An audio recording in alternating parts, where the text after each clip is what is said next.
بص، هو أنا عارف إنك كده مش فارق معاك نصايح التغذية الصحية اللي بتقابلك كل يوم.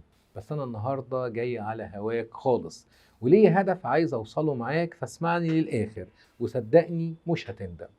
حضرتك وحضرتك والجيل ده واللي قبله واللي قبله اتنصب علينا فعليا. أيوة، زي ما بقولك كده.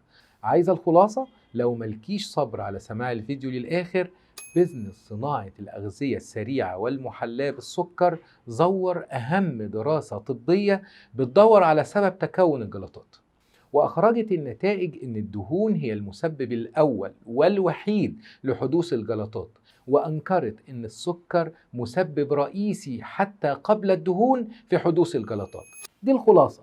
عايز تفهم بقى؟ كمل الفيديو للآخر، في مفاجآت بالجملة.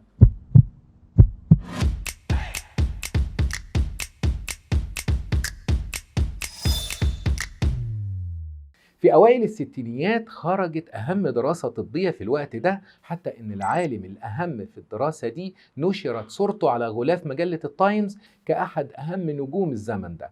الدراسة دي كانت على عدد كبير جدا من المرضى، ونتائجها المنشورة كانت بتقول بشكل مؤكد إن كثرة تناول الدهون المشبعة هو السبب المباشر في تكون الجلطات عند البشر. ومن ساعتها وبدأت حملات دعائية كبيرة للتحذير من الأغذية المحتوية على دهون وكوليسترول، وتبارت شركات الأغذية في إبراز أن منتجاتها خالية تماما من الكوليسترول، وأصبح شعار خالي من الكوليسترول هو الشعار الأشهر في عالم الأغذية المصنعة. طيب فين المشكلة؟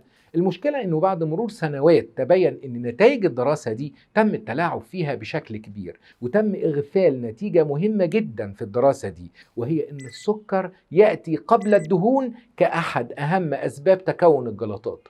وكان هذا التلاعب بضغط كبير من بزنس شركات الأغذية التي تحتوي على السكر بشكل كبير. وانطلقت منذ ستينيات القرن الماضي حملات تلو حملات لترويج الأغذية المصنعة والمحتوية على السكر والنشويات بشكل كبير، ولم يجدوا حرج في أن يكتبوا على عبوات الأغذية دي خالي من الكوليسترول. ومن ساعتها وانطلقت ماراثونات زي البيبسي والكوكاكولا ومطاعم البرجر العالمية المختلفة، مطاعم الدجاج المقلي، سلاسل مطاعم البيتزا، الشيبسي، النودلز، الدونتس وغيرهم كتير جدا. بزنس كامل انتعش بشدة منذ ذلك التوقيت. طيب كلامي ده أنا عايز أقول منه إيه؟